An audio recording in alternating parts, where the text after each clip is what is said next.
Buenos días, muchachos. En esta ocasión vamos a estudiar al ángulo poliedro. Esto ya es una consecuencia del estudio de los ángulos diedros. Como nosotros ya conocemos qué significa un ángulo diedro, ahora ya podremos comprender el ángulo poliedro, ¿sí? Esto más o menos nos va a hacer entender que la geometría del espacio se va pareciendo un poco a la geometría plana.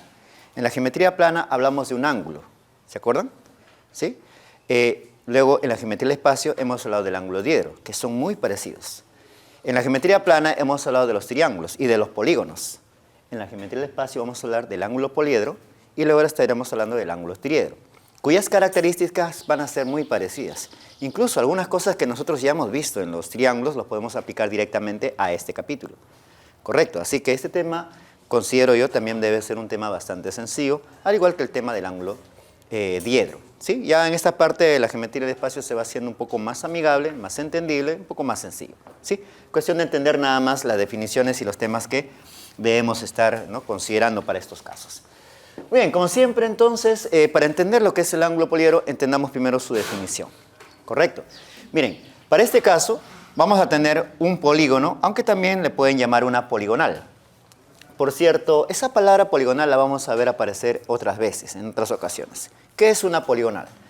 Primero, si yo tengo un plano y dibujo, por ejemplo, un polígono, esto es una poligonal. En forma general se puede decir poligonal, pero esta también se conoce con el nombre poligonal plana. Si quiero generar una poligonal un poco general, simplemente podría tomar ese lado y a partir de él hacer una elevación. ¿Sí? Entonces estaría viendo una figura que ya está en 3 dimensiones. Está cerrada. Esta figura se va a denominar poligonal. Poligonal cerrada para ser más preciso. Pero si por alguna razón alguno de los lados no se considera, por ejemplo tendríamos esta imagen, entonces a esta poligonal se le va a denominar poligonal abierta. Entonces la poligonal puede ser una figura plana o simplemente puede ser una figura espacial. O puede ser una figura cerrada como los polígonos, o puede ser una figura espacial abierta, como la imagen que hemos visto a continuación. ¿Ok? Entonces nosotros lo que vamos a considerar es una poligonal plana, o mejor dicho, un polígono, y un punto que esté exterior al polígono, ¿sí? Al plano que contiene a ese polígono. Con esos elementos podremos generar inmediatamente a nuestro ángulo poliedro. ¿Cuál es el procedimiento?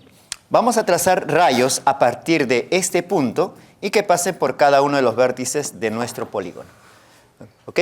Entonces denominaremos ángulo poliedro a la unión de esos rayos y de los interiores que se van a dar en cada uno de los ángulos que se estén generando, ¿sí? Producto de haber hecho esos trazos, ¿sí?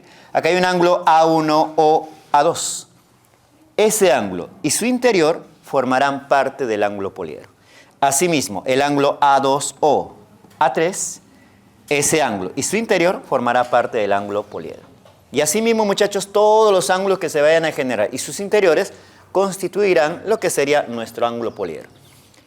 Aquí hay que tener algo muy importante debido a la posición en la cual se encuentra este punto. El polígono está en ese plano, pero este punto no.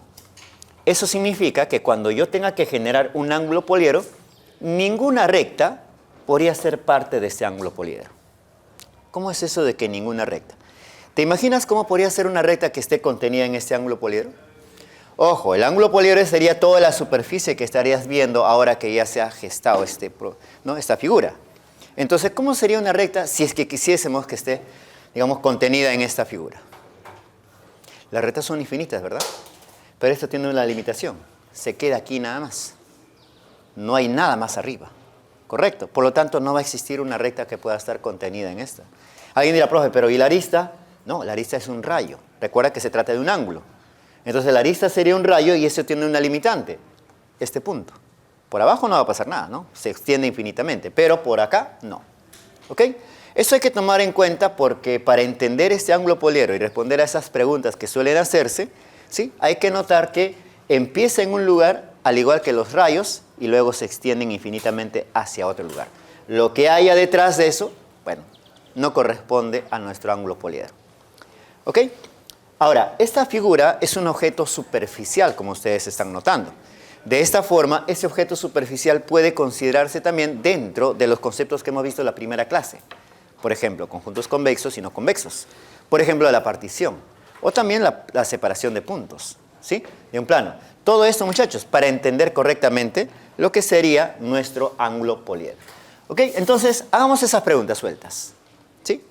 Este tipo de figuras, ¿qué tipo de conjunto sería? ¿Conjunto convexo o conjunto no convexo? Conjunto no convexo. Recuerda que es un objeto superficial, solo superficial. Correcto. Lo que hay dentro no es nada, es un vacío. Imagínate una carpa, ¿sí? Una carpa, por ejemplo, de los nativos americanos, más o menos esto es lo que nos daría una idea, ¿cierto? Entonces, en ese tipo de situaciones, ustedes podrán ver que por dentro hay un vacío, ¿no? La habitación donde seguramente se van a estar, digamos, colocando esos nativos. Entonces, esto sería un conjunto no convexo porque podría tomar un punto de esa superficie, un punto de la arista, y al conectarlos estaría en la zona interior, pero no es parte del ángulo poliedro. ¿Correcto? Entonces, muchachos, esas características hay que tomarlas en cuenta. Entonces, este objeto es un conjunto no convexo. ¿Algún día podría ser un conjunto convexo? ¿En alguna ocasión esto podría considerarse un conjunto convexo?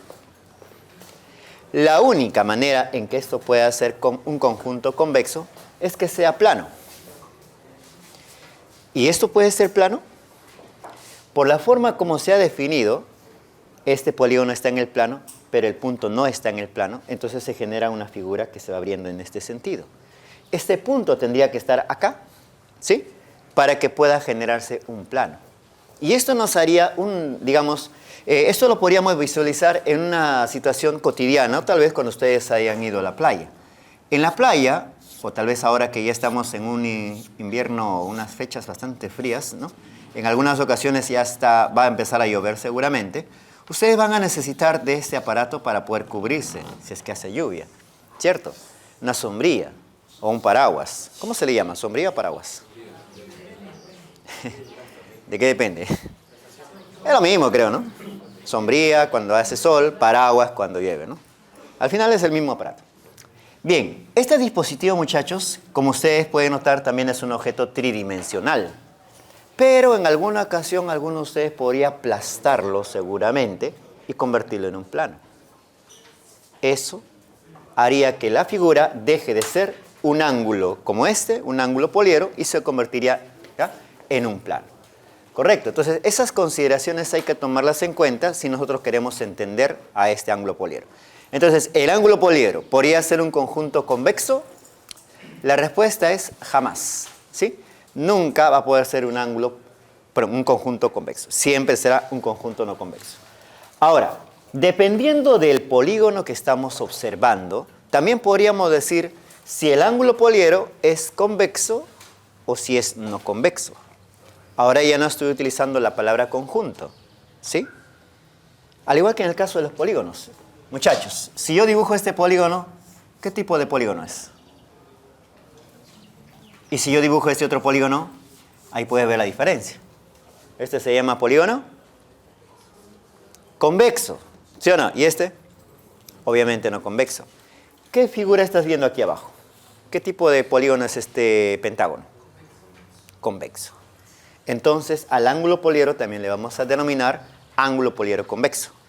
Y si el polígono fuese como este otro, al construir nuestro ángulo poliedro, el ángulo poliedro se va a denominar ángulo poliedro no convexo. ¿Me dejo entender, muchachos? Ahora, nosotros vamos a trabajar fundamentalmente con el ángulo poliedro convexo y es ahí donde vamos a generar un teorema. ¿De acuerdo? El que vamos a ver por allá. Pero eso te lo voy a explicar después. Antes de eso, muchachos, veamos la notación. Por notación, ¿ya? Por notación, nosotros vamos a utilizar la siguiente característica. Tomamos el punto, ¿de acuerdo? Y seguido de las letras que corresponden al polígono. ¿Ok? A ver, acá sería A3, puntos suspensivos, AN, y así sucesivamente. Correcto, esta es la notación que corresponde al ángulo poliedro o ABC, ¿no? O A1, A2, A3, y así sucesivamente. Muy bien, entonces ya conocemos la figura, ya sabemos más o menos cómo se genera. Ahora solamente hay que recordar que algunas cosas que van a aparecer en este objeto pueden ser medibles. Como por ejemplo, ¿no? Aquí hay un ángulo rectilíneo y por lo tanto debe tener medida. Por acá también hay otro ángulo rectilíneo. Es más, también estamos observando una superficie plana, ¿no?, en este ángulo y por acá también una superficie plana en este otro ángulo. Cuando dos superficies planas coinciden en una línea, se genera un ángulo diedro. Y si se genera un ángulo diedro, también podemos medirlo, ¿sí? Esas cosas, muchachos, van a estar incluidas dentro de este capítulo. Pero estaremos hablando de eso poco a poco. Así que vamos con sus elementos. Los elementos son los vértices, las aristas y las caras. ¿Quiénes son los vértices? ¿O quién es el vértice? El vértice sería ese punto que está fuera del plano que contiene al polígono que ha generado toda esta figura, ¿no? Este. ¿Quiénes son las aristas? Las aristas son todos los rayos que se han trazado por cada uno de los vértices de nuestro polígono. En este caso, una arista sería OA1, la otra arista sería OA2, la otra arista sería OA3 y así sucesivamente. ¿De acuerdo? ¿No? Hasta la última arista que sería OAN, si es que hubiese N aristas. Y ahora viene la pregunta clave. ¿Y las caras quiénes son? ¿Alguien puede decirme qué sería una cara en este ángulo poliedro? ¿O cuál sería una cara? Ok, A1, O y A2, ¿no? A esto hay que agregarle algo más. La mención que está haciendo su compañero solamente es la de un ángulo. Y si yo menciono solo el ángulo, estoy omitiendo la parte sombreada. ¿Cierto? Esa parte sombreada también forma parte de este conjunto. Entonces, ¿cómo debo decir a qué se llama cara? ¿Qué cosa es una cara? Al igual que en el caso de los ángulos diedros, si ustedes recuerdan, para hablar de una cara del ángulo diedro, se dijo que la cara es ¿qué cosa? La unión entre el semiplano y esta arista. ¿Recuerdan eso? Eso tengo que considerarlo para hablar de la cara de un ángulo poliedro.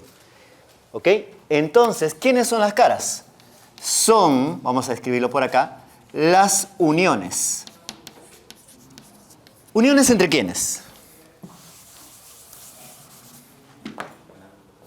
Claro, entre los ángulos, ¿no? El ángulo que mencionó su compañero. Son las uniones entre los ángulos determinados. ¿Y qué más? ¿Y sus? ¿Cómo se llama lo que está sombreado? Interior. Y sus interiores. ¿Ok? En las academias, en los grupos de estudio, suelen llamarle región angular. Pero ahí hay un error conceptual. No se puede llamar región. ¿Por qué razón? Las regiones son limitadas. Y cuando tú extiendes infinitamente, no está limitado. Es ilimitado. Por aquí abajo no hay nada que lo pueda limitar. ¿De acuerdo? Esto es una región triangular. Esa parte nada más no es una cara. Tiene que ser todo hasta lo que se extienda infinitamente. Por eso no se le puede llamar región angular. ¿Ok? Hay libros en los cuales cuando ustedes revisen van a ver que la definición la dicen de otra manera y ahí por favor hay que afinarla un poco. Dicen, el ángulo poliedro es la unión de regiones angulares. Primero estamos hablando de un error conceptual. No hay región angular. Y si hablo de regiones angulares, como más o menos lo estamos tratando de entender, la unión de todas ellas también podría darse de esta forma, mira. En el plano. ¿Sí o no? Pero eso sería un objeto plano, no un objeto tridimensional. Con esa definición se rompe el esquema que estamos mencionando por aquí y por lo tanto se genera una definición un tanto errónea. ¿Sí? Así que si te aparecen esas definiciones en los libros, bueno, omítelas simplemente, ¿no? Revisa lo que estamos haciendo acá, que esto es lo que nosotros hemos establecido ya para CEPREUNI y para la UNI también. ¿Ok? Muy bien, ahora que ya conocemos estos aspectos fundamentales del ángulo poliedro, veamos su clasificación. Para clasificar a los ángulos poliedros necesito solamente saber cuántas caras tiene, que a propósito, miren, el número de caras que tiene se corresponde con el número de aristas, ¿cierto? Además también se corresponde con el número de vértices que tiene este polígono y también se corresponde con el número de lados que tiene el mismo polígono. Hay una coincidencia entre esos números. Correcto. Entonces, de acuerdo a esa cantidad de caras, nosotros podemos saber cómo se llama el ángulo poliedro. Por ejemplo, el ángulo triero, ¿quién es? El ángulo triero es el que tiene evidentemente 3 caras. Puedes hacerla en función de las caras, Puedes decirlo en función de las aristas o puedes hacerlo en función de los otros elementos, pero vamos a trabajar con las caras fundamentalmente. El ángulo tetraedro será evidentemente el que tiene 4 caras, el pentaedro el que tiene 5 caras, el hexaedro 6, el heptaedro 7 y así sucesivamente. ¿De acuerdo? Aquí se va a utilizar exactamente la misma mención que se hizo con respecto al polígono. Recuerda que en el polígono no se han mencionado todos, ¿no? Después del dodecaedro vendría el pentadecaedro y luego el icosaedro, ¿no? Como ángulos, ¿ok? A todo esto, muchachos, no te olvides de anteponerle la palabra ángulo para que se esté mencionando a la figura. Solo en algunos casos la palabra ángulo se puede omitir, no en todos, ¿sí? ¿En dónde, por ejemplo, podría omitir la palabra ángulo? De todos estos casos, solamente en el primero. En el primero puedo decir ángulo triedro como está acá o simplemente triedro. Así como en el caso de los diedros. Puedo decir ángulo diedro o puedo decir simplemente diedro. Da igual. Pero a partir de tener 4 caras ya tengo que mencionarlo con la palabra ángulo porque si yo digo tetraedro es otra cosa, ¿cierto? Es una figura completamente diferente. Entonces tengo que anteponerle la palabra ángulo para no confundir las cosas. ¿Estamos de acuerdo, muchachos? ¿Sí? Bueno, espero que sí. Vamos entonces a nuestro primer teorema. ¿Okay? Ya con esto podríamos incluso resolver algunos ejercicios de tu libro. Vamos a ver qué dice esto. ¿Okay? En todo ángulo poliedro, anoten bien esta parte, convexo, ¿ya? Lo voy a resaltar, se cumple ¿qué? La suma de las medidas de las caras. ¿Qué es eso de la suma de las medidas de las caras? Muchachos, como cada cara está compuesto por un ángulo y su interior, esto tiene medida. Es calculable. También tiene medida por acá, también tiene medida por allá y en la parte posterior, evidentemente, también vamos a visualizar seguro las medidas. Supongamos que la medida de esta cara es A, la medida de esta cara es B, la medida de esta cara es C y así sucesivamente. Entonces, el teorema dice que la suma de las medidas de las caras de ese ángulo poliedro convexo debe estar comprendido entre 0 y 360 grados. ¿Sí? Entre 0 y 360 grados. Es mayor que 0, es menor que 360. Correcto, no es igual a ninguno de esos valores. Y ahí es justamente donde nosotros hacemos la aclaración nuevamente de que este objeto en ningún momento puede ser un objeto plano. Porque si lo fuese, sí podría contener alguna recta, pero no lo es. ¿Ok? Ahora, ¿cómo se demuestra este teorema? Vamos por acá, muchachos. Vamos a hacer un bosquejo en un ángulo poliedro más sencillo, solo para entender el teorema. ¿Sí? Ya, vamos con esta cantidad de caras nada más. Con 4 caras. Si puedo demostrarlo con 4 caras, evidentemente sucederá lo mismo con 5, con 6, con 7, con la cantidad de caras que tú desees. ¿Ok? Para esto, muchachos, el proceso va a ser el siguiente. Vamos a trazar por este punto una perpendicular hacia el plano. Tú ya sabes hacer estas operaciones. Luego de hacer el trazo de esa perpendicular, vamos a conectar este punto con este vértice y luego con este otro vértice. ¿Ok? Recuerda, le he trazado una perpendicular. Por lo tanto, los ángulos que van a aparecer por aquí deberían medir 90 grados cada uno. ¿De acuerdo? Ahora mira este ángulo. Mira ese ángulo. Voy a darle el valor de alfa. Y a este ángulo, que es la medida de la cara, le voy a colocar el valor de A, como ya se había visto anteriormente. Ustedes pueden decir así rápidamente cuál de los dos ángulos es más grande y cuál es el pequeño, o tal vez si son iguales. ¿Podrías? A simple vista nada más. ¿No? Esto es un poquito capcioso, ¿no? ¿Cómo saber en geometría del espacio quién es más grande? ¿Quién es más pequeño? Una forma de hacerlo es basándonos en la geometría plana, haciendo esta pequeña observación. Supongamos que este ángulo mide alfa. Y luego tomo este vértice y lo llevo un poquito por acá, manteniendo este punto y este punto fijos, y genero este otro ángulo. Y a este ángulo le doy el valor de A. ¿Quién es más grande? Entre esos dos, evidentemente, alfa es un poco más grande, ¿no? Es más grande que A. Y ahí podemos aplicar un teorema del cuadrilátero no convexo, donde la suma de A con estos otros dos debe darme alfa. Evidentemente, alfa es más grande. ¿Correcto? Acá puede suceder exactamente lo mismo. Si tú deseas, puedes agarrar esta cara y echarla. Al echarla, seguramente vas a poder notar que aquí va a aparecer A.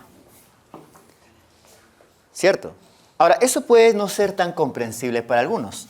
Entonces, simplemente puedo entenderlo por alejamiento, muchachos.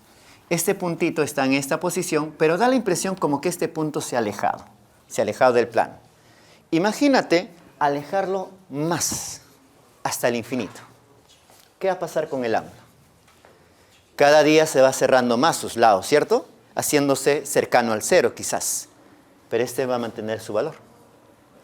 Eso quiere decir que este va a ser siempre más grande que este. ¿Ok? Entonces, considerando ese detalle, vamos a anotarlo por aquí, A sería menor que alfa. ¿Sí? Vamos a hacer lo mismo ahora con otros ángulos más. ¿Ya? Vamos a conectar ese punto con este otro y luego este punto con este otro. Bajo la misma idea, muchachos, ¿qué podríamos decir de este ángulo y de este otro? ¿Qué podríamos decir de este ángulo y de este otro? Y en la parte posterior también. Bajo la misma idea, este ángulo sería mayor que este otro ángulo, ¿verdad? O simplemente B tendría que ser menor que beta. Y algo similar sucedería con teta y C. C tendría que ser menor que teta. Y en la parte posterior, fíjate, ahí está, tenemos un cuarto ángulo, le voy a dar el valor de omega, y arriba en la cara tendríamos un ángulo que podría ser D simplemente. Obviamente nosotros podemos decir que D ahora sería menor que omega. Hagamos una suma, ¿sí? Para ver qué cosa pasa. Por el lado izquierdo me va a quedar A más B más C más D. Y por el lado derecho me va a quedar alfa más beta más teta más omega. Interpretemos. ¿Qué cosa es esto de A más B más C más D? Es la suma de las medidas de las caras del ángulo poliedro, ¿cierto? ¿Y qué cosa es lo que estaríamos observando por acá? ¿A qué es igual? Alfa más beta más teta más omega son ángulos que están alrededor de un solo punto y su suma tiene que ser equivalente a 360. Por acá hay 360. Listo. Con eso se demuestra que la suma de las medidas de las caras tiene que ser menor que 360. Pero alguno dirá, profe, pero acá dice mayor que 0. Creo que es obvio, ¿no? Creo que es obvio que como cada uno de estos valores son las medidas de las caras, la medida de los ángulos, cada ángulo siempre debe ser mayor que 0, mayor que 0, mayor que 0. Entonces, esta misma suma tendría que ser también mayor que 0. ¿Estamos de acuerdo? Acá estaría la sumatoria de medidas de los ángulos de todas las caras, si queremos expresarlo de esa otra manera. ¿Se entiende, muchachos? ¿Sí? Con esto ya tenemos un teorema que fácilmente podríamos aplicar en los ejercicios. A ver, saca tu librito, vamos a ver unos cuantos de esos ejercicios que están para hacer algunos cálculos, ¿ya? Al toque nomás.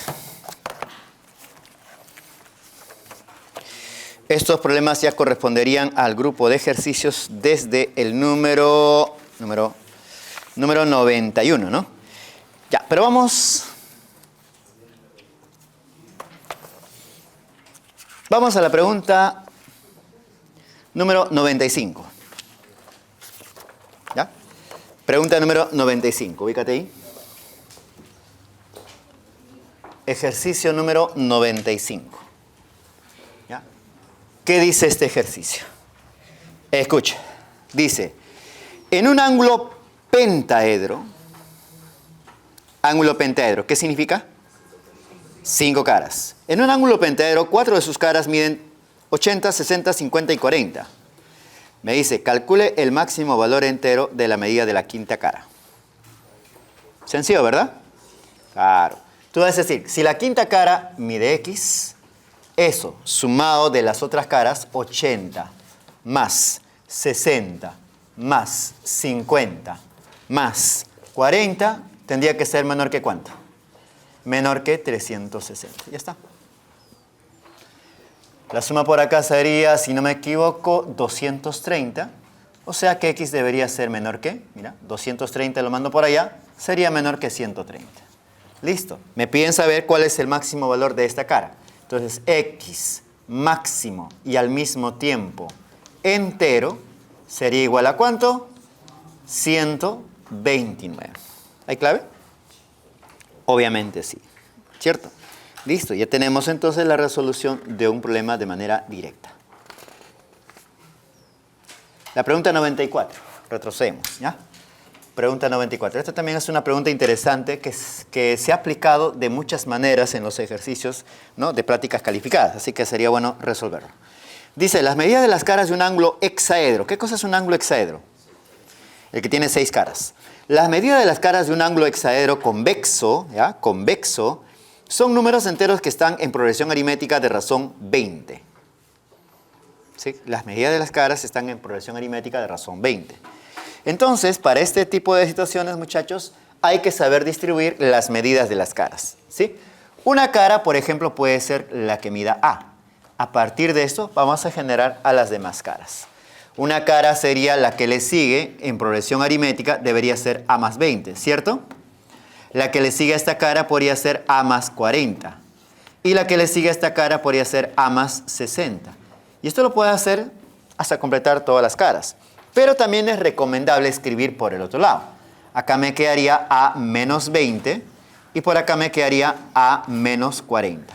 Pregunta, ¿están 6 medidas correspondientes a las medidas de esas caras? Sí, ¿no es cierto? Entonces vamos a indicar por acá. Sean las medidas de las caras. ¿Ya? Así como están acá. Entonces, aplicando el teorema, A menos 40 más A menos 20 más A más 20 más A más 40 más A más 60 debería ser menor a ¿cuánto? Debería ser menor que 360.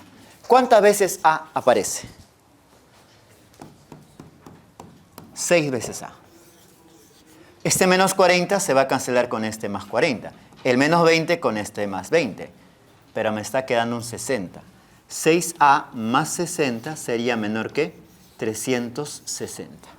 Por lo tanto, el 60 va a restar y te va a quedar 300. El 6 va a dividir y te va a quedar 50. A menor que 50.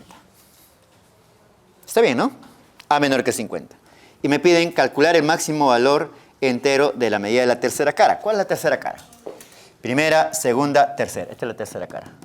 El máximo valor entero sería entonces A máximo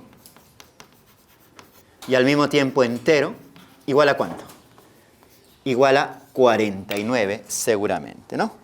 Y efectivamente hay una respuesta que se le parece y listo, muchachos. Ya tenemos 2 problemas resueltos basados justo en lo que nosotros hemos ido aprendiendo. ¿Sí? La pregunta 93. ¿Cuál es el ángulo poliedro convexo que tiene el mismo número de ángulos trieros y ángulos tetraedros determinados por sus aristas? ¿Se entiende? A ver, vamos a volver a leerlo. ¿Cuál es el ángulo poliedro? O sea, necesito saber, así como ves por acá, ¿cuál puede ser? Puede ser un ángulo pentaedro, un ángulo hexaedro, un ángulo heptaedro, etcétera, etcétera. ¿Ya? Sabiendo que tiene el mismo número de ángulos trieros. ¿A qué se refiere con que tiene el mismo número de ángulos trieros? Veamos una vez más esta gráfica. Este es un ángulo pentaedro. ¿Sí? Este es un ángulo pentaedro. Si observamos este ángulo pentaedro y consideramos 3 de sus aristas, solo 3, estaríamos generando un ángulo triedro, ¿cierto? Pero estas otras 3 aristas también generarían otro ángulo triedro.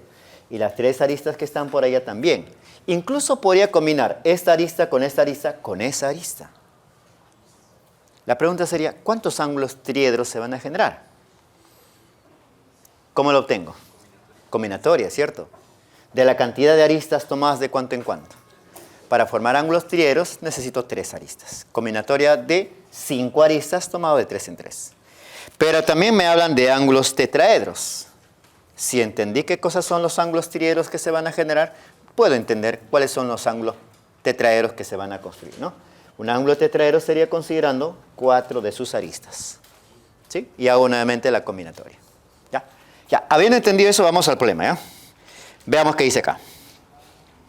Dice, ¿cuál es el ángulo poliedro convexo? Bueno, si queremos saber cuál es el ángulo poliedro, en realidad nosotros deberíamos saber cuánto es el número de aristas que debe tener. Supongamos que sea n. Hay n aristas. En la cual me dice el número de ángulos triedros y el número de ángulos tetraedros determinados son lo mismo. ¿Ok? El número de ángulos triedros se obtendría como combinatoria de n tomado de 3 en 3. Y el número de ángulos tetraedros sería como una combinatoria de n tomado de 4 en 4. ¿Cierto? El problema dice cuál es el ángulo poliedro que tiene el mismo número de ángulos trieros y de ángulos tetraedros. O sea, esta expresión debe tener una igualdad. ¿Eso es posible? Claro que sí. En el campo de la combinatoria, eso es posible. Da la impresión que no, ¿no? Cualquiera diga, profe, 3 igual a 4, no tiene sentido. No, pero si tú lo resuelves, seguro vas a generar una ecuación de segundo, tercero, cuarto grado, qué sé yo. ¿Cierto? ¿Hay alguna forma práctica de resolver eso? ¿Cuál es? Solo te tiene que sumar esto, hermano. ¿Cierto? Cuando tú tienes una combinatoria de n tomado de A en A igual a la combinatoria de n tomado en B, entonces la cantidad n será igual a ¿cuánto? A más B nada más. ¿Cierto? Es un teorema que deben haber visto en el análisis combinatorio. Si alguien no recuerda este teorema, pues simplemente resuelve, ¿no? Dices, ¿cómo se resuelve este ejercicio? Fácil. Combinatoria de n tomado de 3 en 3 es, escribamos primero el denominador, n menos 3 factorial por 3 factorial. Y arriba, n factorial, ¿cierto? ¿A qué debe ser igual esto? A n menos 4 factorial por 4 factorial. Y arriba, n factorial. Esto es lo que normalmente cualquiera que no conoce de esos teoremas, ¿no?, realizaría. ¿Correcto? Ahora de desarrollar esto nada más. Como puedes notar, esto se va con esto, ¿cierto? Y aquí abajito, ¿qué cosa queda? Bueno, al ser denominadores de fracciones que tienen el mismo numerador, simplemente podría igualarlo, ¿no? n menos 3 factorial por 3 factorial sería igual a todo esto. Pero todo esto se puede escribir seguramente de otra manera, o esto, ¿no? Luego vamos a hacerlo. n menos 4 factorial por 4 factorial. A ver, ¿cómo escribimos esto? Esto se puede escribir como n menos 3 por n menos 4 factorial, ¿cierto? Aquí voy a dejar el 3 intacto, no le voy a hacer nada, pero aquí sí voy a alterar algo. Primero dejo intacto esto y esto lo convierto en 4 multiplicado por 3 factorial. Listo. Esto se cancela con esto. También esto se cancela con eso. Y aparece lo que habían supuesto, ¿no? n menos 3 igual a 4, o sea, n quedaría simplemente 7. El ángulo poliedro que cumple con estas características se llamaría ángulo heptaedro. Listo. Ya tenemos entonces la respuesta a este ejercicio. Por si acaso vamos a alguna de las preguntas teóricas. Ya que hemos visto esta parte, vamos a ver qué podemos responder a las preguntas teóricas, ¿ya? Vamos a la pregunta 91 inmediatamente. La pregunta 91 dice, indica el valor de verdad de cada una de las siguientes proposiciones.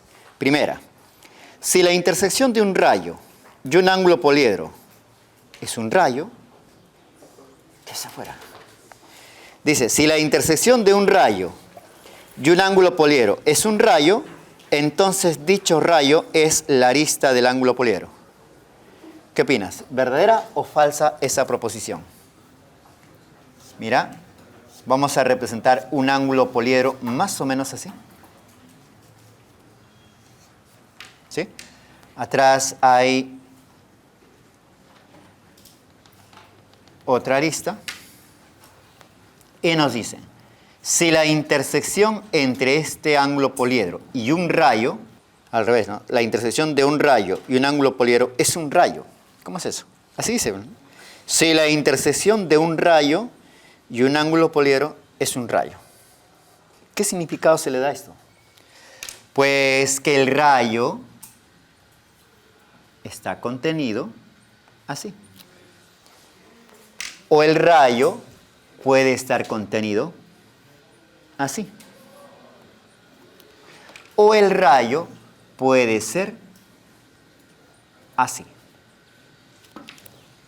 ¿Se entiende?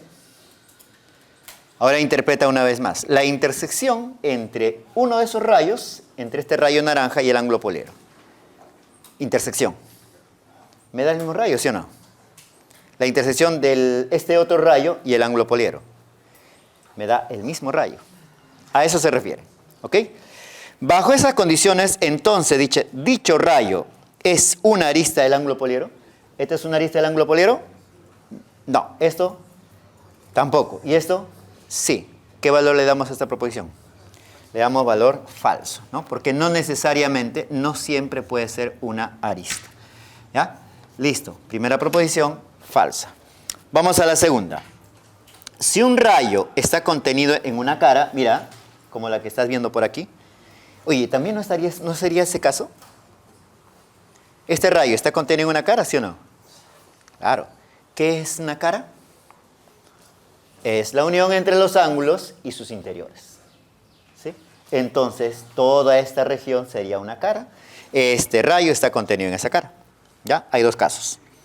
Si un rayo está contenido en una cara de un ángulo poliedro, entonces el origen del rayo es el vértice del ángulo poliedro. ¿Esto es vértice? No. ¿Esto es vértice? No. La segunda proposición, según este gráfico, también sería falsa. ¿Sí? Ya tenemos dos proposiciones que son falsas. La clave está entre la B y la D. Vamos a ver cuál será. Tercera. No existe una recta contenida en un ángulo poliedro. Ah, mira lo que mencionaba. ¿Hay alguna recta que pueda estar contenida en el ángulo poliedro? No, no existe. Jamás. Y si dice no existe, ¿qué valor le damos a esa proposición? Como no existe, tiene que ser entonces verdadera. La clave sería D, ¿no es cierto? Listo. Vamos a la pregunta 92, que también es de ejercicios de preguntas teóricas, ¿ya? Para afianzar ya completamente todo lo que corresponde a este capítulo. Muy bien, entonces vamos a la pregunta número 91. Ya está, 92. 92. Dice así. Indica el valor de verdad de cada una de las siguientes proposiciones. Primera proposición. Un triedro tiene diedros que miden 120, 40 y 40. Ah, pero hablan de diedros. Este problema, muchachos, lo podremos resolver ya cuando conozcamos el ángulo triedro polar. Si no conocemos esto, esta pregunta va a ser un tanto complicada. Vamos a verlo después, ¿ya? Vamos a ver de una vez el tema de ángulo triedro para ya poder completar toda esta parte. Muy bien, muchachos. Ahora sí, continuamos por aquí, ¿ya? Vamos a ver ahora al ángulo triedro, ¿correcto? De manera particular, el ángulo triedro sería, según esta clasificación, el ángulo poliedro que tiene solo tres caras, obviamente, ¿no? Como te habré informado ya también, puedo decir ángulo triedro o simplemente puedo decir triedro. Da igual, ¿correcto?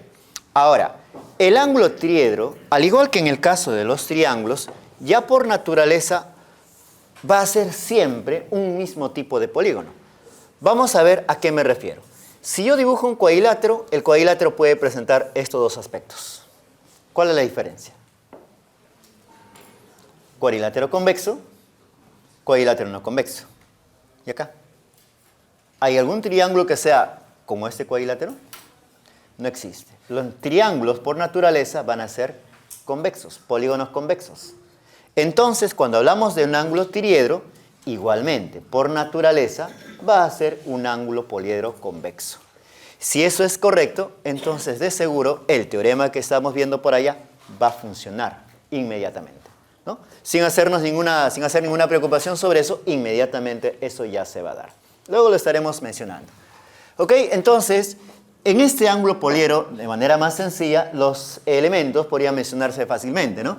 Esto sería el vértice, o A, o B y o C corresponderían a sus aristas, y las caras, recuerda que son los ángulos y unidos a sus interiores. ¿De acuerdo? En este caso vamos a poder ver tres caras, tres aristas.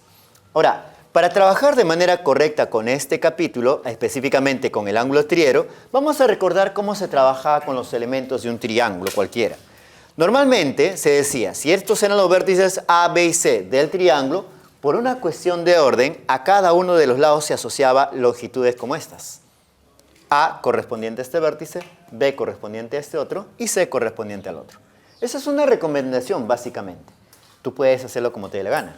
Pero esto genera un poco de orden y te va a ayudar seguramente cuando tengamos que trabajar en este capítulo. El orden es muy importante en este tema. ¿Ok? Entonces, bajo esa condición, joven, usted podría darle las medidas a las caras de este ángulo triero considerando lo mismo. ¿Y cómo hago eso? Fácil. Este lado mide A porque el vértice opuesto a él es A. ¿Ok? Toma ese criterio. La cara que está allá al fondo va a medir A minúscula, porque frente a esa cara está esta arista que es la arista OA. ¿Me dejo entender? Solo es cuestión de orden. Puedes hacerlo como te dé la gana en realidad, pero esto va a ayudar bastante. Entonces, muchachos, como esta es la arista OB, frente a esa arista tenemos esta cara y por lo tanto aquí tendríamos una medida B también. ¿Sí?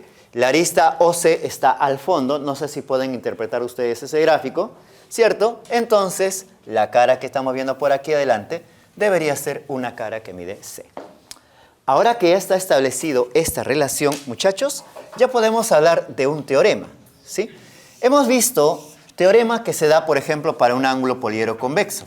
Como ya se ha mencionado que esta figura es un ángulo poliedro convexo, por naturaleza, entonces inmediatamente podremos hacer uso de uno de sus teoremas. Podríamos decir que estas medidas serían sumadas y su suma debería ser mayor que 0, pero también la suma tendría que ser menor que 360. ¿Sí? Con esta condición, muchachos, ya se pueden resolver muchos ejercicios. Pero a veces puede que nos salga un resultado erróneo, así que a esto tenemos que agregar otro teorema más. ¿De acuerdo? Este va a ser el teorema fundamental que proviene del caso que hemos visto ya anteriormente. Pero aquí viene un teorema que se va a parecer un poquito al del teorema de los triángulos. Vamos a ver por acá. Se le llama teorema de la desigualdad triangular. ¿Recuerdas ese término? ¿En qué consiste? Teorema de la desigualdad triangular. En todo triángulo, si los lados miden A, B y C, cada lado es menor que la suma de los otros dos, ¿no? B más C. B sería menor que A más C. Y C sería menor que A más B, ¿cierto? Y nosotros, luego de hacer algún arreglo, hemos podido deducir la otra parte, ¿sí? A sería mayor que B menos C, B sería mayor que A menos C, y C sería, evidentemente, mayor que A menos B. Pero aquí hay que tener mucho cuidado de hacer que esas diferencias tengan que ser necesariamente positivas, ¿cierto? Así que algunos recurren al valor absoluto para poder arreglar este asunto, ¿sí? Muy bien, esto es lo que sucede en los triángulos. En el caso de los ángulos poliedros sucede exactamente lo mismo. Es como yo te decía hace un rato, pareciera que estuviéramos volviendo a ver toda la geometría que habíamos estudiado previamente, pero con las mismas características de la geometría plana, ¿cierto? Entonces por aquí podríamos establecer la siguiente relación. Cada una de estas caras, vamos a ponerlas así, A, B o C, deben estar comprendidos entre la suma y la diferencia de las otras dos. ¿Correcto? Lo normal es colocar solamente la suma, como ya estás viendo por allá. Pero ayuda mucho que tú coloques por aquí la diferencia para poder interpretar mayores resultados. Entonces por acá vamos a colocar menor que B más C, menor que A más C y menor que A más B. Y por acá, por si acaso nada más, le colocamos el valor absoluto para que nos aparezca una versión más entendible de esto. ¿Sí? Listo. De esta forma, jovencitos, ya tendríamos nuestro teorema. Con esto ya podríamos enfrentar una serie de ejercicios. 97 sugiere acá su compañero, ¿no? Muy bien. La pregunta 97, efectivamente. Vamos a resolverla, ¿ya? Esta es una pregunta tipo, ¿ya? Es una pregunta tipo que suele aplicarse justo para este tipo de problemas, ¿no? Para este tipo de teoremas. Perdón. Vamos a ver de qué se trata. Ejercicio número 97, ¿ya? Dice así. Dos caras de un ángulo triedro miden 160 y 170. Me piden averiguar en qué intervalo está comprendida la medida, o está comprendido debe ser, ¿no? O comprendida la medida de la tercera cara. ¿En qué intervalo está la tercera cara? Su medida. ¿Cómo se hace esto? Miren, como me están dando las medidas de dos caras, vamos a suponer que una de esas caras es A Y su valor sería, ¿cuánto? 160, ¿no? A igual a 160. También me dan el valor de B, sería 170. Con esto queremos saber cuál es el intervalo que le corresponde a C. ¿Cómo se hace esto? Miren, un consejo. Cuando te hagan una pregunta similar, ya sea en la práctica que se avecina o en algún problema que tú vayas a resolver, siempre trabaja con estos dos teoremas de la mano, juntos. No los tengas por separado. Juntos hacen un mejor trabajo. ¿Ok? Los resultados o los rangos que tú vas a encontrar para cada uno de ellos, luego los tienes que intersectar para generar un mismo resultado, ¿ya? Que cumpla con todas las características. Vamos a ver a qué me refería con todas estas condiciones. Muchachos, aplicando el primer teorema a ciegamente, nosotros podríamos decir, por teorema, vamos a indicarlo por acá, por teorema, la suma de las medidas de esas caras, en otras palabras, A más B más C debería ser menor que 360. Tú ya sabes cuánto va a ser esta suma. A más B te va a salir 330, ¿cierto?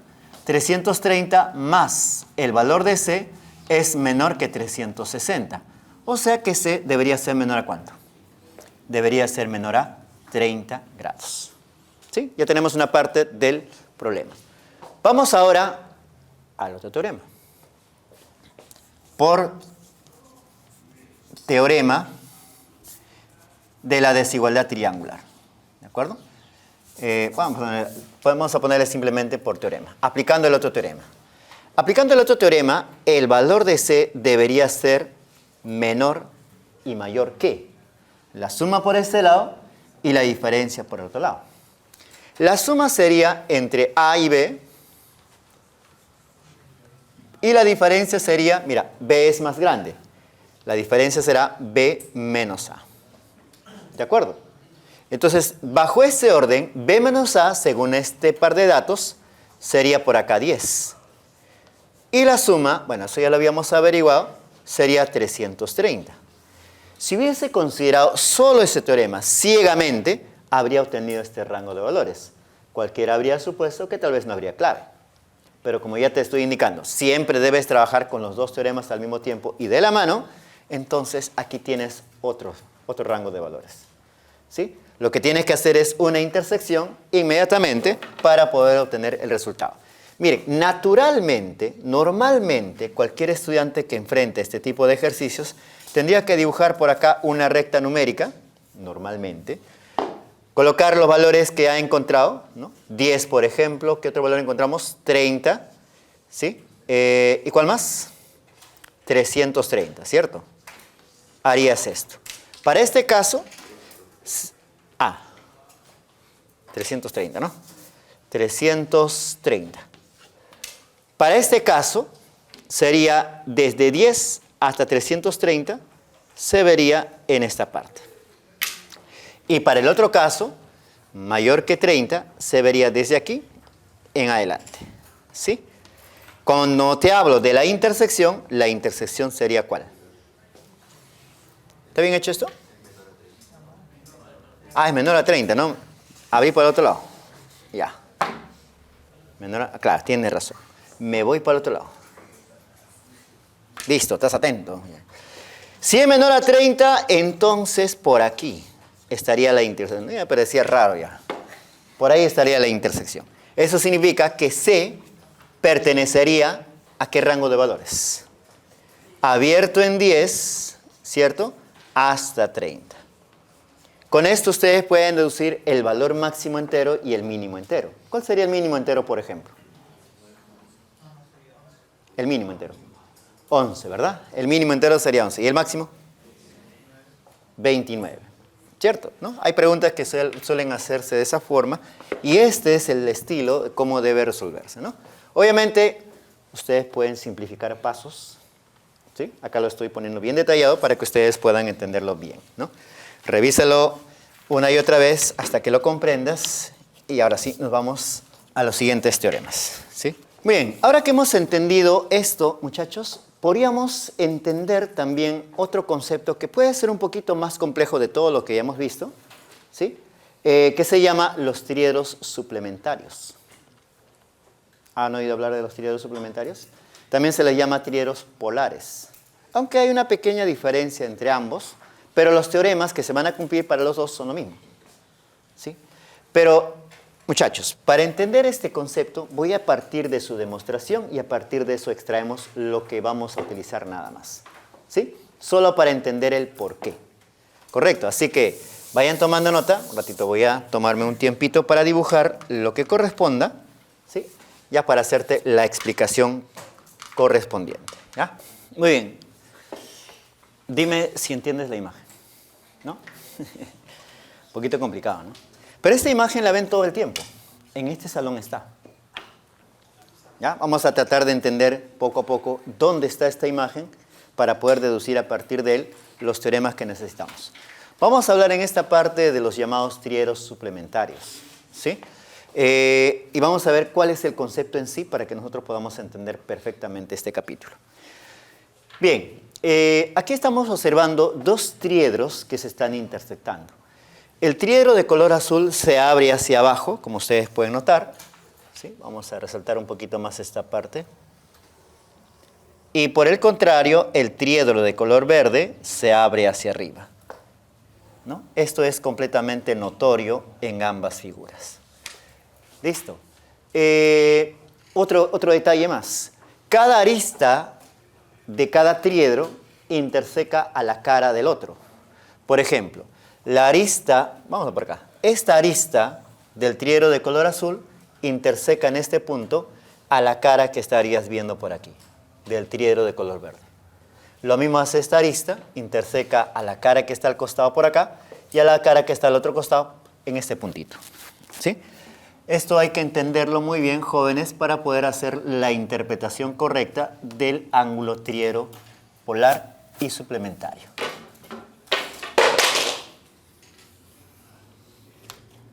Esto solamente para ver mejor. Listo. Ahora que se ha hecho la interpretación de esa manera, también cada arista del triedro de color verde está intersectando alguna cara del triedro de color azul. Por ejemplo, esta arista viene por abajo, atraviesa el plano y sale por aquí.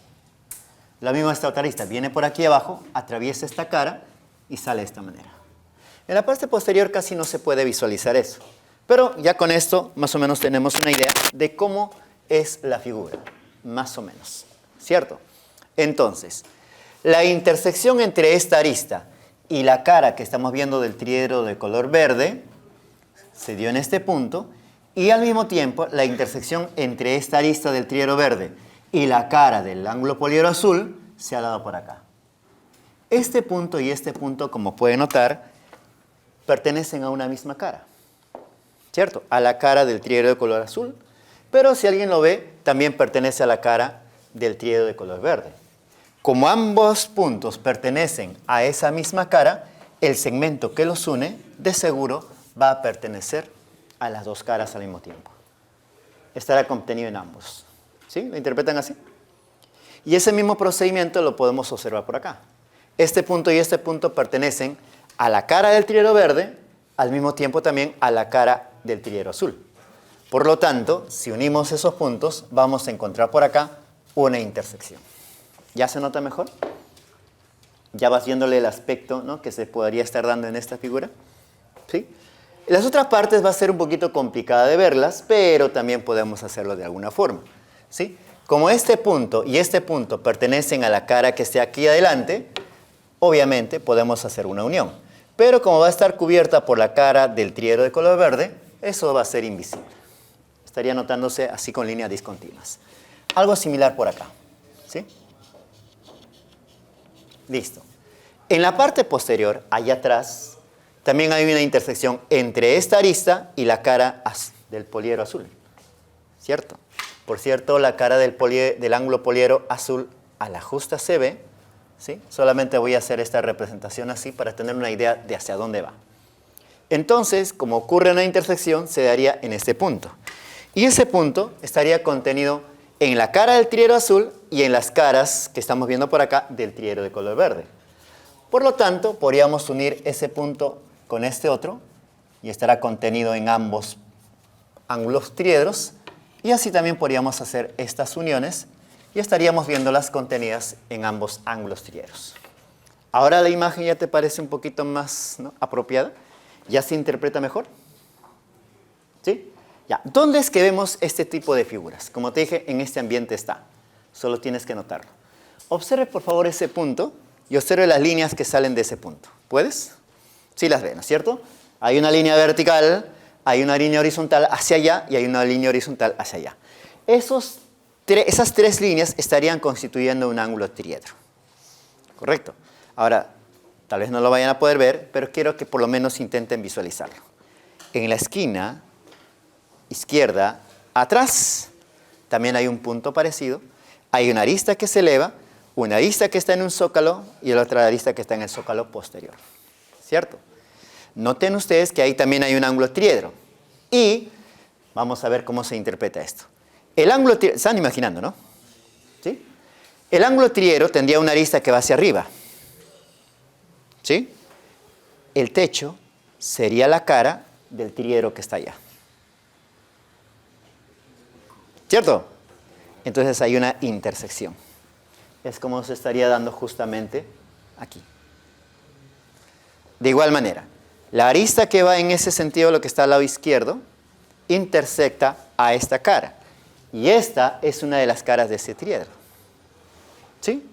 Y la arista que estaría en la parte posterior interseca esta cara correspondiente al otro ángulo triedro.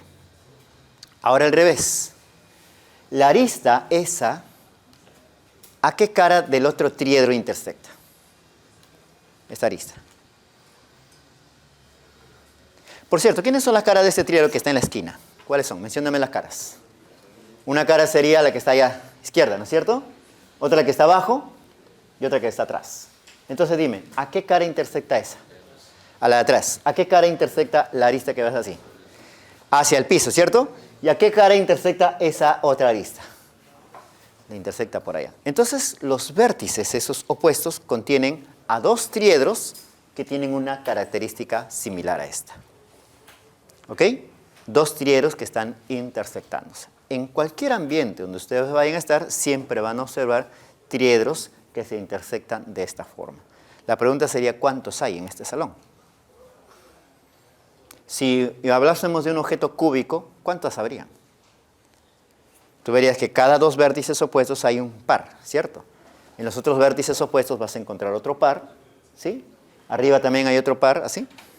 ¿Dónde más? Allá arriba y acá abajo. Habrían hasta 4. Pero si observamos un poquito más las figuras, tal vez vayamos a encontrar más. Ahora, para hablar de los triedros suplementarios y de los polares también, hay una condición. Cuando cada una de estas aristas está intersectando alguna cara, lo debe hacer perpendicularmente. ¿Sí? Perpendicularmente. Entonces, para entender bien lo que vamos a hacer a continuación, recordemos lo siguiente. Cuando una recta es perpendicular a un plano, suele ser perpendicular a cualquier recta contenida en este plano. ¿Se acuerdan todavía de eso? Fue el primer capítulo que vimos en geometría del espacio, ¿cierto? Acá se va a formar 90, por acá se va a formar 90, con esas líneas contenidas en ese plano. Entonces vamos a tratar de interpretar eso justamente aquí, ¿sí? Si te estoy diciendo, cada una de las aristas al intersectar a cada cara va a formar, ¿no?, va a hacerlo en forma perpendicular, entonces cuando esta arista intersecte a esta cara, ¿estás viendo la intersección? Está acá, ¿no es cierto? Cuando esta arista intersecte a esta cara, lo tiene que hacer en forma perpendicular. Por lo tanto, tiene que ser perpendicular a las intersecciones entre esas dos caras, que serían esta línea y esta otra línea, perpendiculares a las dos. Eso significa que por aquí voy a poder observar un ángulo recto, ¿sí? Y por acá también voy a poder visualizar otro ángulo recto. Eso es lo que dice la teoría. Eso es lo que va a darse en la definición. Pregunta, ¿se está entendiendo esto, muchachos? ¿Está bien? Siempre tiene que ser perpendicular cuando hablemos de triedros polares o suplementarios. Si no, no tiene sentido estudiar esto. ¿Ya? Entonces, muchachos, de igual manera, esta arista tiene que ser perpendicular a la cara que está intersectando. Está intersectando a esta cara y en esa cara estamos observando esta línea y esta línea contenidos en ella. ¿Ok? Entonces, con esas líneas también debe formarse un ángulo recto. ¿Sí? Esta línea con esta otra van a formar un ángulo recto. Entonces, eso se estaría visualizando más o menos de esta forma. No vayas a pensar de que son líneas paralelas. ¿Ah? Estamos en el espacio. ¿Ya? Estamos en el espacio. De igual manera, aquí también se va a formar el ángulo recto. Ahí está. Listo. Ahora sí ya podemos interpretar lo que dice la teoría, perpendicularidad. De igual manera, esta arista y esta cara se intersectan, lo deben hacer perpendicularmente. En esta cara estamos observando esta intersección y esta otra intersección, por lo tanto, con esas líneas debe formarse un ángulo recto, ¿no? Por aquí vemos el ángulo recto con este segmento y por allá vemos el ángulo recto con el otro segmento, ¿sí? Listo, muchachos. Hagamos el mismo procedimiento con cada una de las intersecciones hasta observar completamente lo que el teorema seguramente va a querer deducir. ¿Sí? Por aquí también hay una intersección, fíjate, esta línea y esta cara se están intersectando, por lo tanto, por aquí se va a formar otra vez el ángulo recto. Y ni qué decir allá en la parte posterior. ¿Sí? Por aquí también, ¿cierto? Se forma el ángulo recto y acá también. Listo. Ahora falta en la parte posterior, ¿no? En esa arista, también de seguro se va a formar ángulos rectos. Podríamos visualizarlo de esta otra forma, desde abajo. Y ya está. ¿Sí? ¿Se entiende esa imagen? Ya se entiende un poco mejor, ¿no? Ya está mejor detallada. Vamos a ver en qué consisten los teoremas, ¿ok? Para esto, muchachos, solamente para que tú puedas observar mejor, porque acá hay cosas que están cubiertas, vamos a ponerlas así en evidencia, ¿ya? Solo para que tú puedas notar perfectamente los teoremas que vamos a ir descubriendo. ¿De acuerdo? Muy bien. Entonces, antes de hablar de los teoremas, muchachos, primero tengo que mencionar y darle la anotación correspondiente al otro triedro. El triedro de color azul es OABC. El triedro suplementario, como le vamos a llamar al otro de ahora en adelante, debe ser también escrito con unas letras muy similares, solo que colocándole por acá el apóstrofe. ¿Sí? O'. ¿Y dónde está A'? Mira, si vamos a trabajar con una cuestión de orden, debo saber dónde está A'. Y para hacerlo, muchachos, se hace por correspondencia. Mira, esta es la arista OA, ¿cierto? ¿Cuánto mide esta cara? A. Perfecto. Y en esta cara A encontramos esta arista que la intersecta. Entonces, por correspondencia, esta arista se va a llamar O'A'. ¿Entendiste el juego? ¿Sí o no? Vamos a ver, ¿ya? Repitamos esto. Esta es la arista OC. La cara que le corresponde a esa sería esta otra. ¿Cuánto mide esta cara? Esta cara mide C. Perfecto. Y a esa cara, esta es la arista que la intersecta. Por lo tanto, esta arista debería ser O'C'. ¿Sí? Así lo vamos a colocar. Y finalmente, tenemos esta otra arista. ¿Sí? Creo que ya por descarte sabemos quién puede ser. Pero por si acaso vamos a revisarlo. ¿Sí? Esta es la arista OB del triedro azul. La cara correspondiente es la que está por allá. Vamos a ponerle B a su medida. Y esta línea es la que la intersecta. Entonces debe ser la arista O'B' del triedro suplementario. Ahora que ya tenemos esas características, podemos darle medidas a las caras del segundo triedro. Vamos a hacerlo. ¿Ok? Pregunta, a ver si te has dado cuenta. ¿Cuánto sería la medida de esa carita? Muy bien. Esta es la arista O'C' y la cara correspondiente sería la que estoy mencionando. Entonces, esta cara debería medir C'. Dígame usted, ¿cuánto mide esta otra cara? ¿A' o B'? B'. Perfecto. Vamos a anotarlo un poquito más abajo, ¿ya? Así es. Esta carita estaría midiendo B'.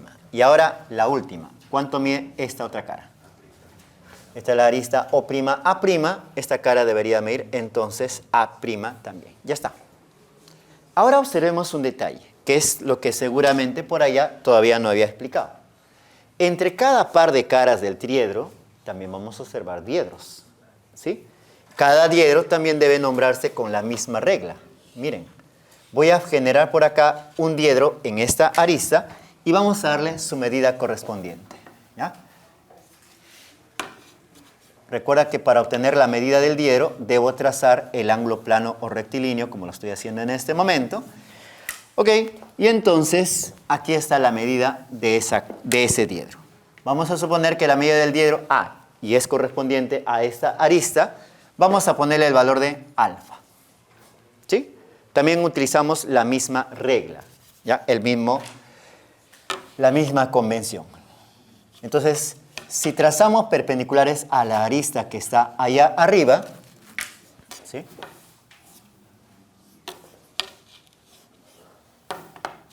Ahí está. Si le trazamos esas aristas, entonces el diedro que estaríamos viendo por acá debería medir beta, supongamos, ¿sí? Me faltaría el tercer diedro, ese es el que vamos a anotar por aquí. Ya está. Entonces, este tercer diedro estaría midiendo simplemente teta. Ya está, muchachos. Ahora, vamos a hacer esta misma interpretación con los diedros que estamos observando por acá. Pero, ¿cuáles serían esos diedros? Atención para poder generar un diedro. Los diedros se dan entre caras, ¿sí? Observe, por favor, la cara A o B y la cara B o C del triedro azul. Entre ellos debe haber un diedro. Y para generar el diedro, debo trazar perpendiculares a su arista, como lo dice allá, ¿sí? Y ustedes pueden notar que entre esas dos caras, aquí ya están las perpendiculares.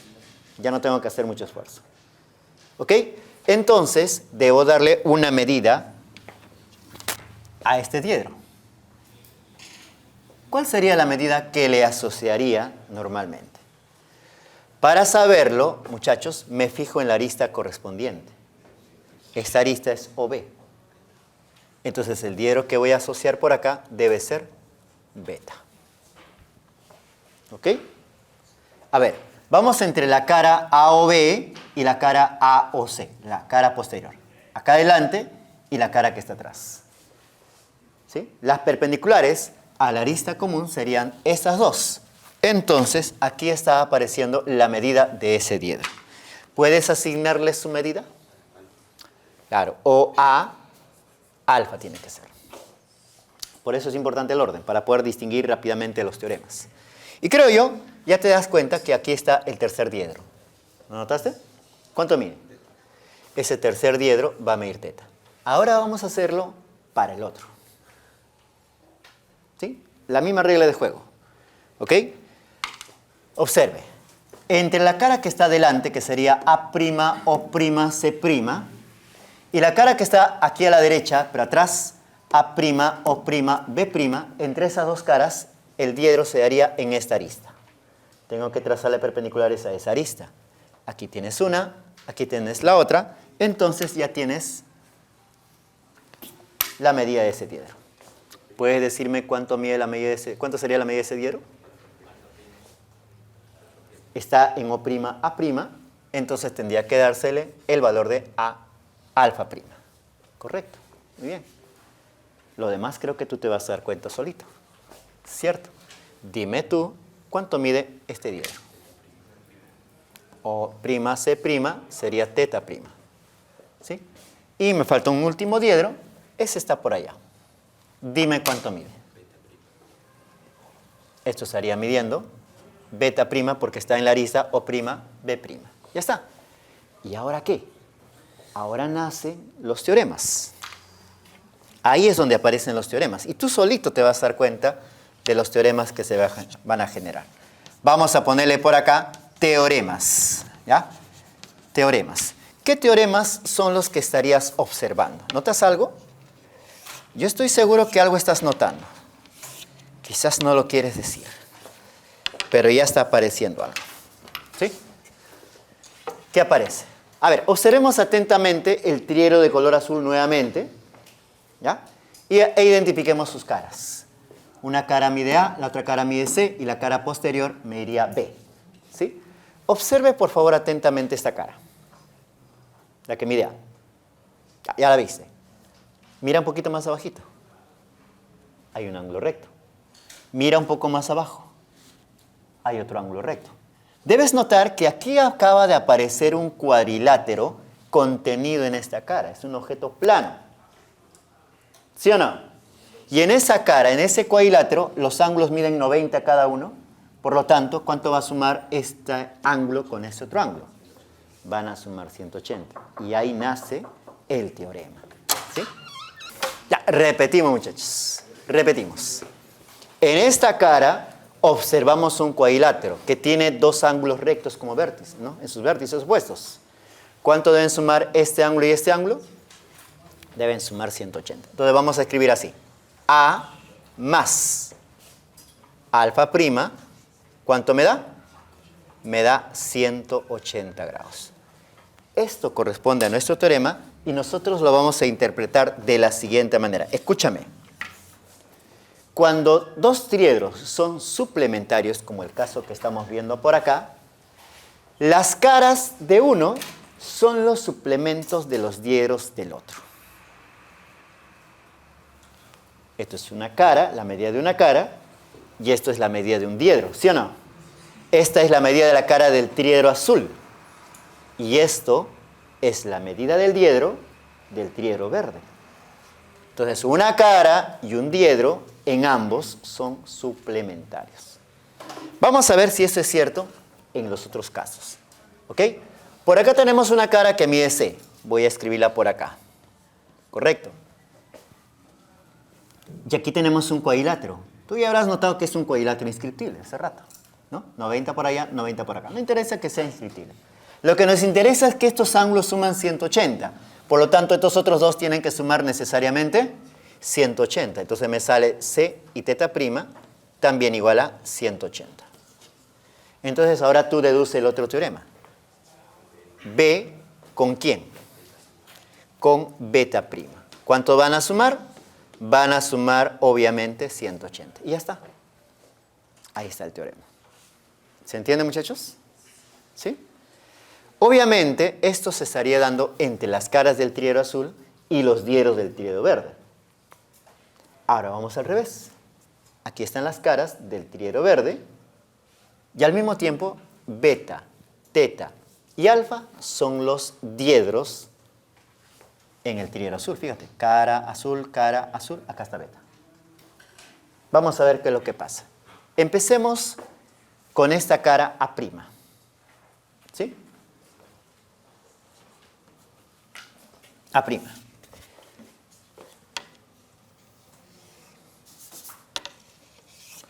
¿Estás notando con quién vamos a sumar a A'? A ver, A' está en toda esta cara y en esa cara vemos que aquí hay 90 grados y aquí, ¿cuánto hay acá?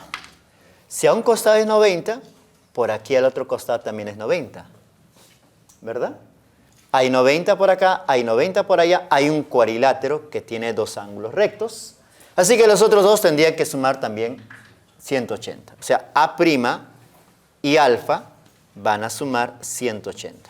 Y aquí hay un detallito que seguramente más de uno seguramente ya estará notando.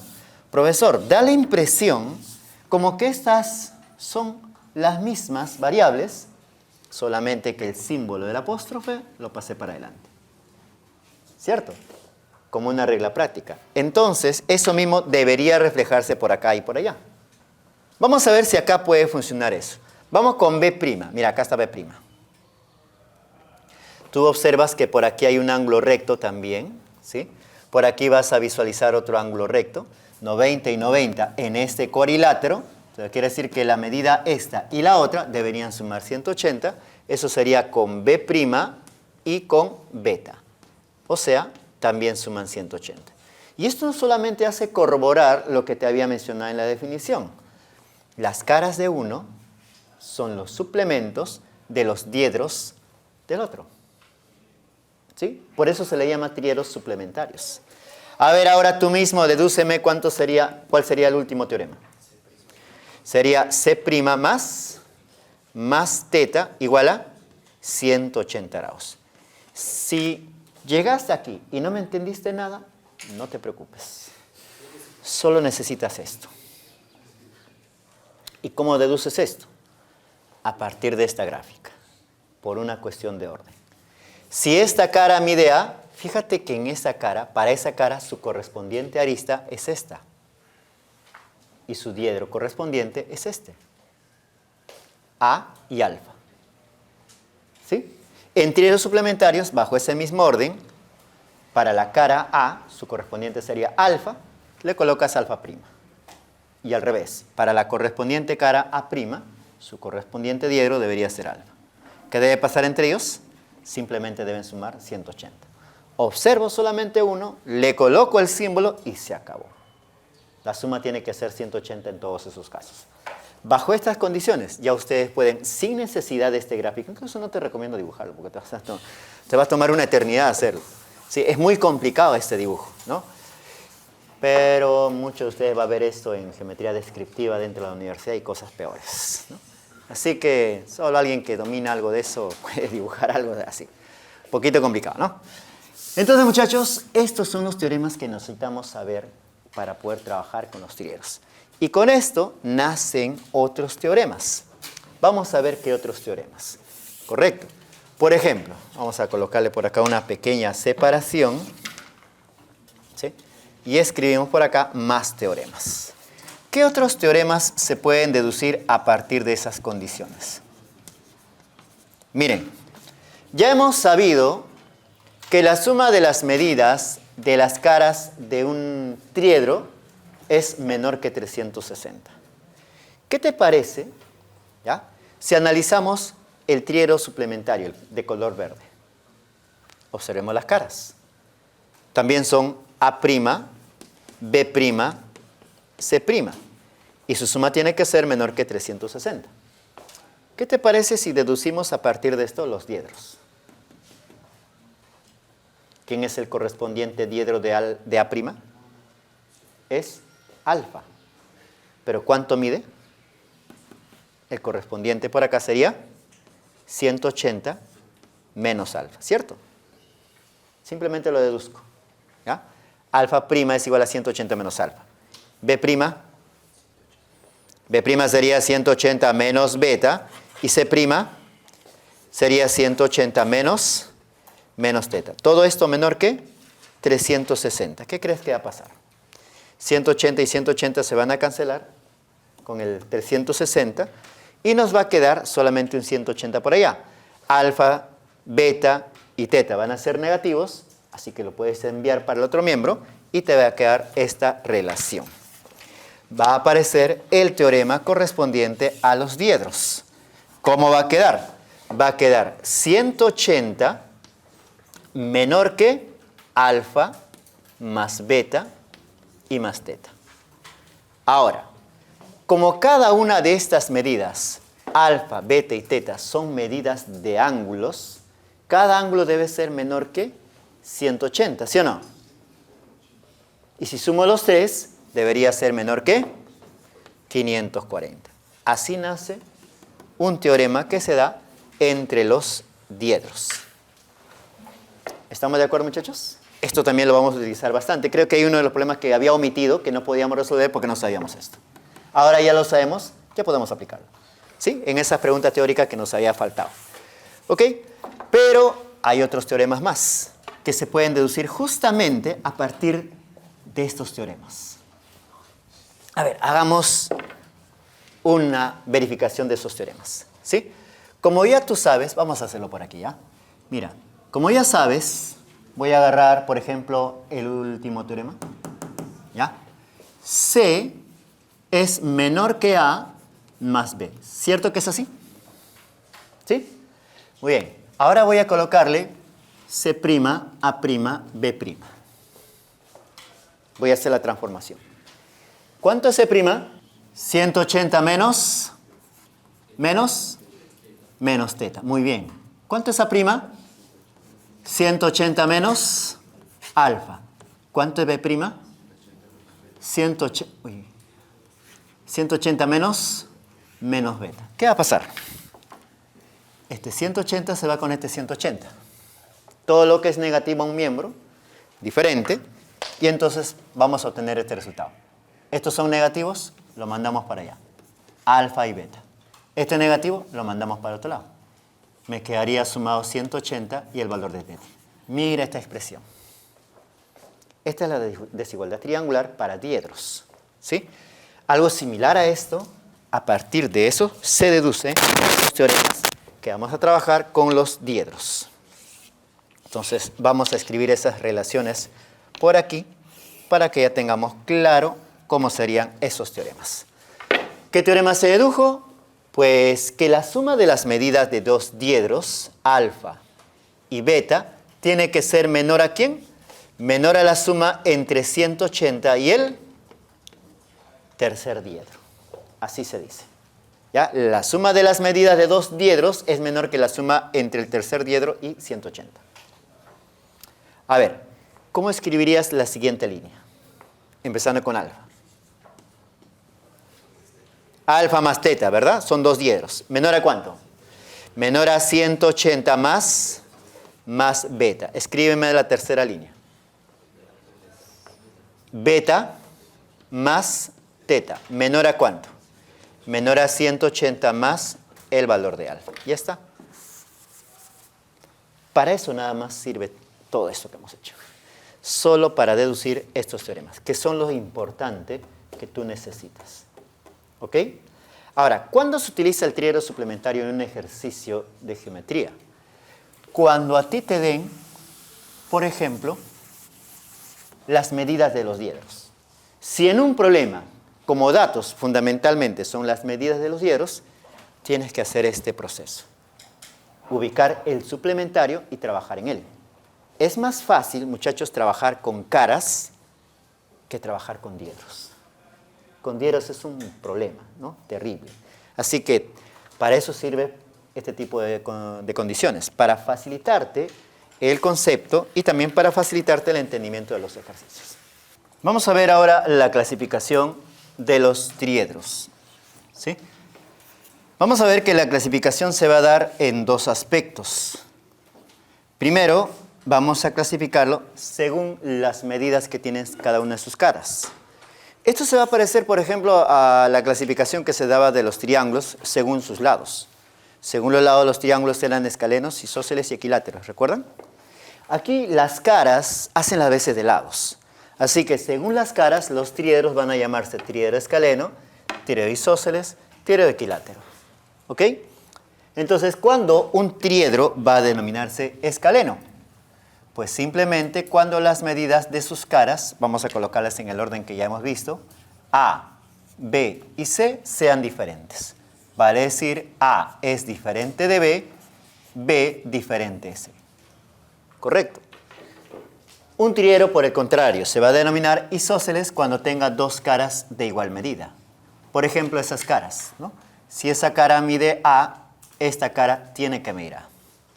Inmediatamente. La tercera cara tendría que ser necesariamente diferente, pero si queremos observar ese detalle, tú podrías colocar simplemente así. Esta cara mide B, entonces A tendría que ser obviamente diferente de B. Nada más. Y en el tercer caso, a un triedro se le va a denominar equilátero cuando evidentemente sus tres caras midan lo mismo. ¿Ok? Esta cara y esta otra cara. Las consecuencias que vamos a encontrar sobre los triedros, al menos estos últimos, se daría de manera similar con lo que hemos visto en un triángulo isósceles. En un triángulo isósceles no solamente dos lados son congruentes, también lo son los ángulos, ¿verdad? En este caso, no solamente dos caras van a ser congruentes, también vamos a encontrar dos diedros congruentes, ¿sí? Si nosotros representamos, por ejemplo, aquí a uno de los diedros, ahí está la medida de su ángulo, y por acá representamos a la medida del otro diedro, entonces inmediatamente tú puedes decir las medidas de ambos diedros deberían ser exactamente la misma. Si allá mide alfa, por acá tiene que medir alfa. Obviamente el tercer diedro sería diferente. Acá ni qué decir, lo mismo. Los tres diedros van a tener que ser exactamente lo mismo. ¿Ok? Pero hay que tener mucho cuidado con respecto a cada una de esas medidas. Aquí hay ciertas limitaciones que deben restringirse. Por ejemplo, la medida de A, ¿entre qué valores estaría comprendido? El valor de A. Entre 0 y aparentemente 180, ¿verdad? Pero si yo le coloco 180, 180 y 180, la suma me daría 540. Recuerda que el teorema dice que no debo superar ese valor. ¿Cierto? Para no superar el valor, debería ser menor que 120. ¿Sí? Si sumo 120 en cada caso, a lo más me daría 360. Pero como estoy diciendo menor que 120, la suma no llega a 360. Cuidado con esos detalles. ¿Y qué pasa con los diedros? Con los diedros también vamos a encontrar cierto parecido, ¿no? Miren, si un triedro es equilátero, sus diedros, ¿cómo serían? Sus diedros también serían congruentes, ¿ya? O sea, si acá tienes alfa, allá tienes alfa y allá tienes alfa. ¿Entre qué rango de valores estarían esos diedros? Cuéntame. Alfa puede ser mayor que 0, simplemente. Por ejemplo, podría ser 1. Si alfa fuese 1, acá sería 1, acá sería 1. Tranquilamente puede ser 1, quizás. Pero ¿cuánto sería su suma si cada uno fuera 1? La suma sería 3. ¿Qué dice el último teorema o el penúltimo teorema que hemos visto? La suma de los diedros debe ser mayor que 180 grados. O sea, 1 no puede ser. 2 tampoco. 3 tampoco. ¿A partir de cuánto por hacer? A partir de 60 hasta donde pueda. ¿Ok? Y donde puede será seguramente 180. Esto para las preguntas teóricas, ¿ah? Por si acaso. ¿Sí? Esto es para responder preguntas teóricas. Así que te lo dejo ahí para que puedas sacar conclusiones sobre eso. ¿Está claro, muchachos? Sí, perfecto. Vamos ahora a la clasificación según los diedros rectos que tiene. Sí, esto, por favor, en los libros que tienen lumbreras y todo eso lo dicen de una manera diferente. Céntrate en lo que voy a decir yo. ¿De acuerdo? Es la teoría que manejamos aquí. Para clasificar a estos diedros tenemos que observar sus diedros. No las caras, los diedros. Las caras vienen después. Los diedros, muchachos, tienen que ser rectos si queremos llamarlos triedro rectángulo, triedro birrectángulo o triedro trirectángulo. Los diedros. ¿Cuándo se dice que un triedro es rectángulo? También se le suele decir unirectángulo, ¿no? Para algunos no le gusta la palabra uni, mejor no lo mencionamos, ¿no? Se le llama de esa manera, jóvenes, cuando solamente éste presenta un diedro recto. Aquí estoy señalando ese diedro, ¿ok? Y entonces debería ser un diedro recto, o sea, aquí debería medir 90 grados. ¿Se entiende eso, muchachos? Cuando solamente presente un diedro recto, estaremos hablando de un triedro rectángulo o triedro unirectángulo. Nada más. Se va a denominar triedro birrectángulo cuando presente dos diedros rectos.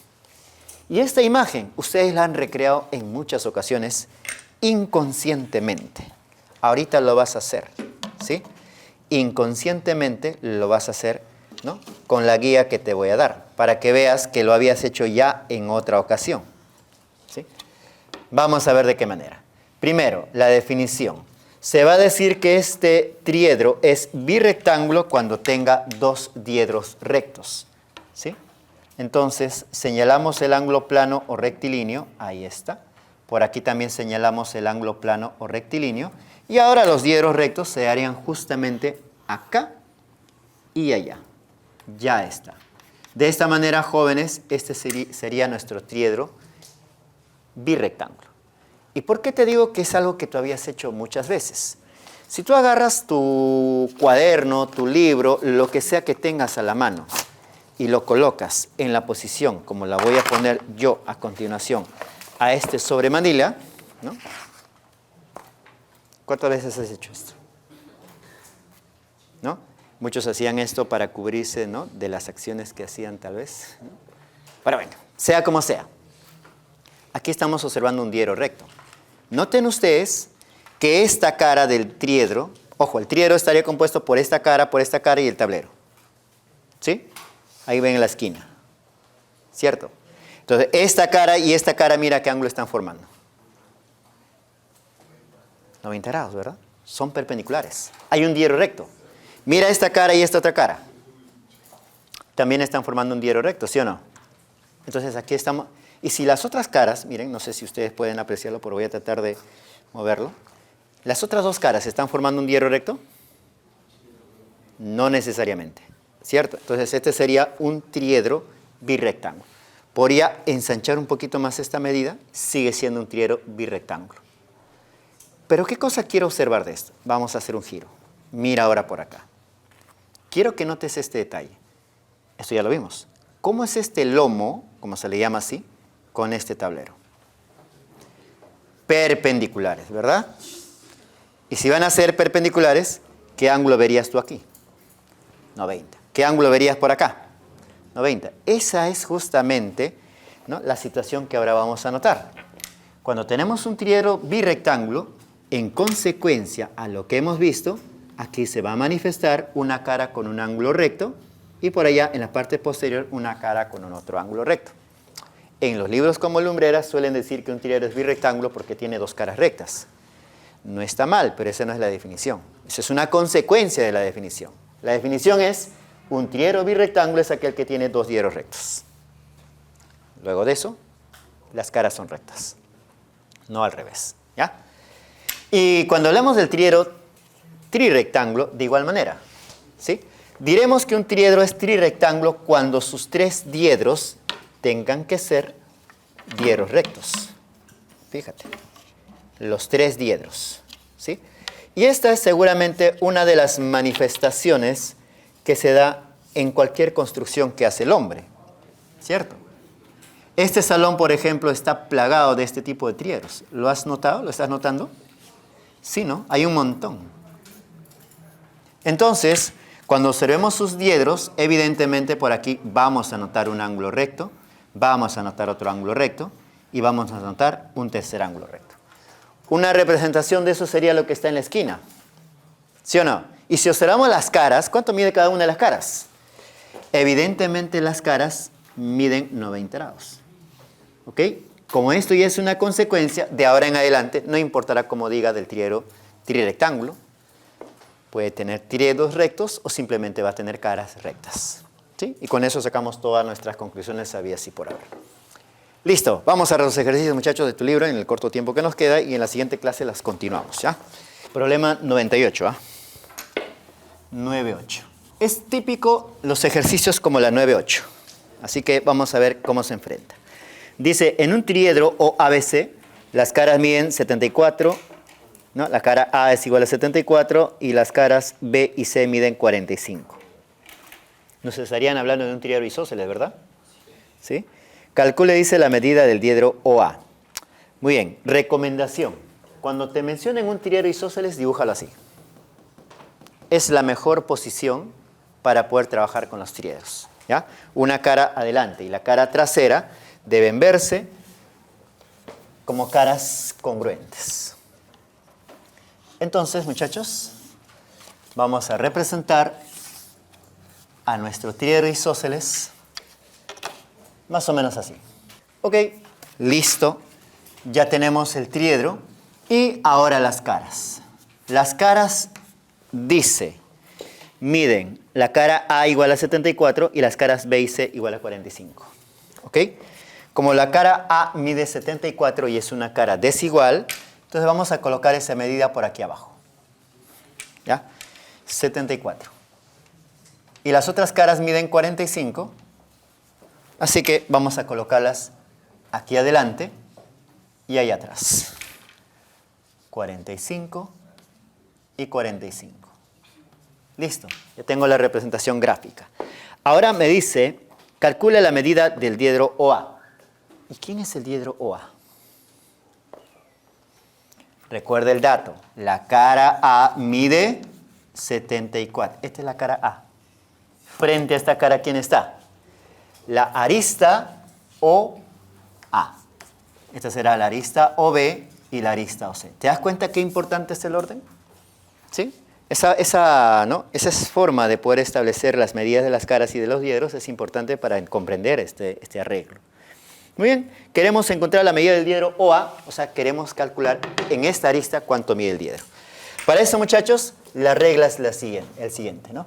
Debo trazarle perpendicular a esa arista, debo trazarle perpendicular en la otra cara a esa misma arista, ¿sí? Una vez que haya trazado las perpendiculares, recuerda que este es el proceso para calcular la medida de un diedro.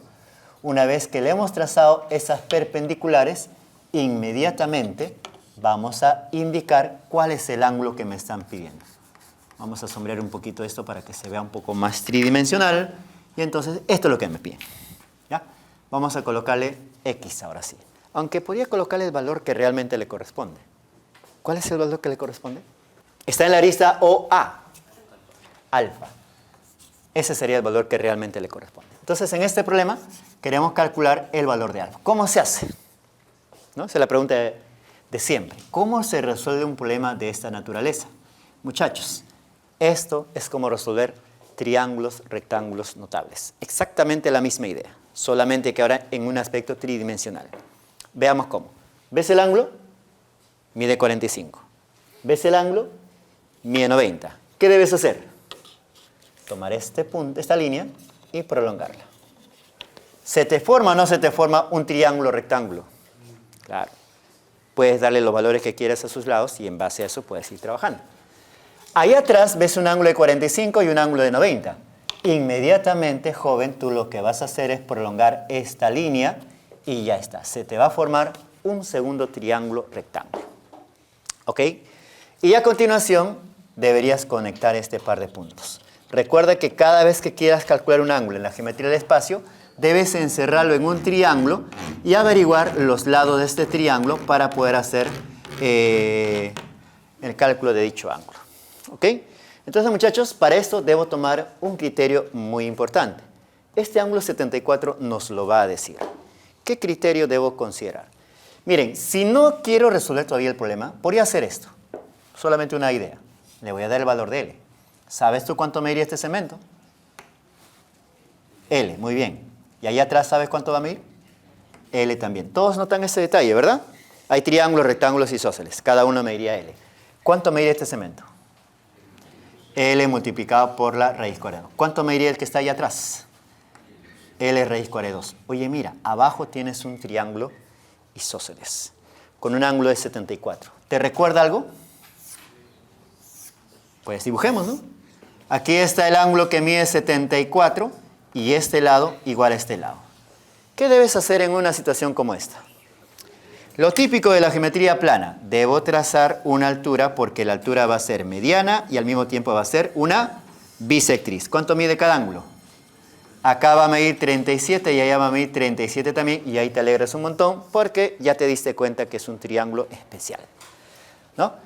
Entonces, en lugar de colocarle L así ciegamente, ahora utilizo un criterio.